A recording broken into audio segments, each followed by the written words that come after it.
सभी लोगों का स्वागत है। इससे पहले जो अभी हमारी राष्ट्रीय शिक्षा नीति हाल ही में प्रधानमंत्री मोदी जी द्वारा अलग अलग ब्लॉक से, अलग अलग डिस्ट्रिक्ट से, स्टेट से फीडबैक लिए गए कि हमारी शिक्षा नीति में कैसा सुधार किया जाना चाहिए, और सभी लोगों के सुझावों के आधार पर नई शिक्षा नीति जो है वो अभी बनाई गई है। नई शिक्षा नीति को लेकर के बहुत ज़्यादा चर्चा है कि ये इसके पॉजिटिव इम्पैक्ट क्या होंगे, नेगेटिव क्या होंगे, क्या बोर्ड एग्जाम रहेगा या नहीं रहेगा। तो आज हम लोग इसी पे चर्चा करेंगे। सबसे पहले, इससे पहले जो इकोनॉमिक एजुकेशन पॉलिसी चलती थी वो 1986 में बनाई गई थी, और ये 34 साल के बाद फिर ट्रांसफॉर्मेशन है और नई राष्ट्रीय शिक्षा नीति की घोषणा की गई है। इस राष्ट्रीय शिक्षा नीति में जो लक्ष्य रखा गया है कि वो 2030 तक कक्षा 3 साल से लेकर के 18 साल तक के जितने बच्चे हैं उन सबको स्कूलों में एनरोल करा देना है। तो 100% तक का टारगेट अचीव करने का लक्ष्य रखा गया है कि 2030 तक सारे बच्चों को स्कूल में एनरोल करा दिया जाएगा।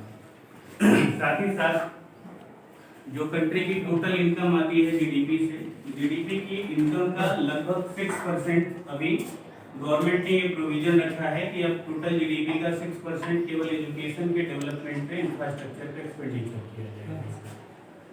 तो ये नई इकोनॉमिक पॉलिसी के कुछ इंपॉर्टेंट पॉइंट्स हैं वो हम लोग डिस्कस कर लेते हैं, देख लेते हैं कि पहले जो था अर्ली एजुकेशन वो गवर्नमेंट के कंट्रोल में नहीं आता था। प्राइमरी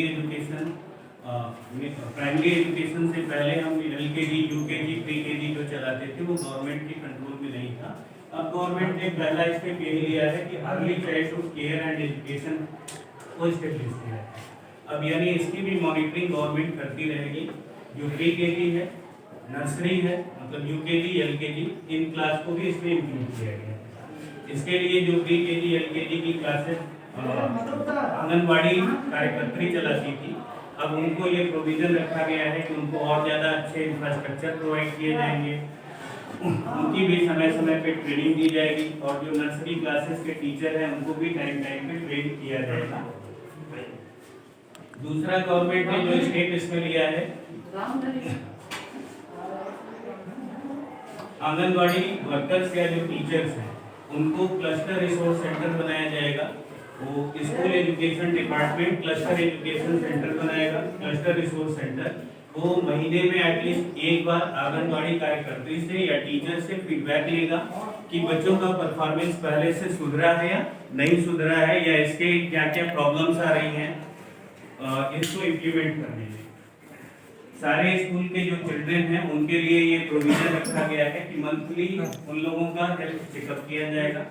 हेल्थ चेकअप के लिए उनके हेल्थ कार्ड बनाए जाएंगे, और इस हेल्थ चेकअप का काम स्कूलों को दिया गया है। जितने भी स्कूल होंगे नई एजुकेशन पॉलिसी के अंतर्गत बच्चों का प्रॉपर रेगुलर हेल्थ चेकअप करते रहेंगे, और इस हेल्थ चेकअप में ओरल, डेंटल, आई साइट का चेकअप है, ब्लड ग्रुप का चेकअप है, age, weight, body mass index, इन सब के चेकअप से लेकर के रिपोर्ट कार्ड हेल्थ का बनाएंगे और वो बच्चों को दिया जाएगा।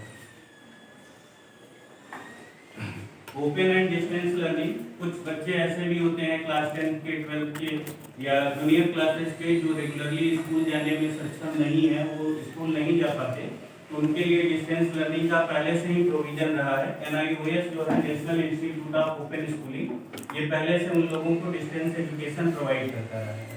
इस पॉलिसी में ये बात कही गई है कि ये जो डिस्टेंस एजुकेशन है इसको और ज़्यादा स्ट्रेंथन किया जाएगा, वेल इक्विप्ड किया जाएगा, ज़्यादा टूल्स इनको इंटरनेट से लिंक करने की बात की गई है, और ज़्यादा से ज़्यादा NIOS के सेंटर्स भी डेवलप किए जाएंगे ताकि ज़्यादा से ज़्यादा लोगों को डिस्टेंस एजुकेशन का लाभ मिल सके। और अभी जो क्लास का पैटर्न है वो डिजाइन किया गया है 5+3+4, 3+4 के पैटर्न में। पहले क्या होता था, हम लोगों की जो स्कूलिंग थी वो 5 ईयर का हम लोग मानते थे कि प्राइमरी स्कूल है, फिर क्लास 1 to 5 प्राइमरी मानते थे, 6 to 8 हम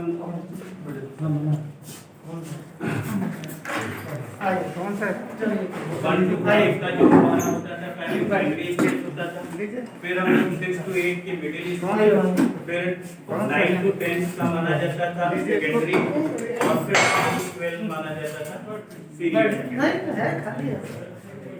None.